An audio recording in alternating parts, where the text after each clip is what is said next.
وملائكته وكتبه ورسله لا نفرق بين أحد من رسله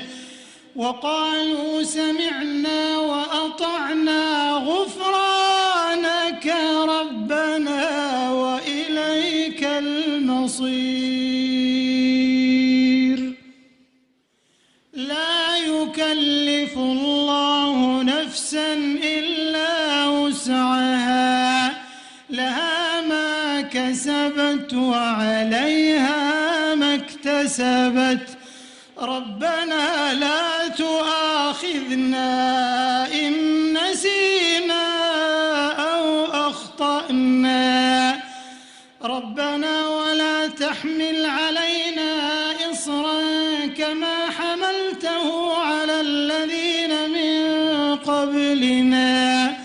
ربنا ولا تحملنا ما لا طاقة لنا به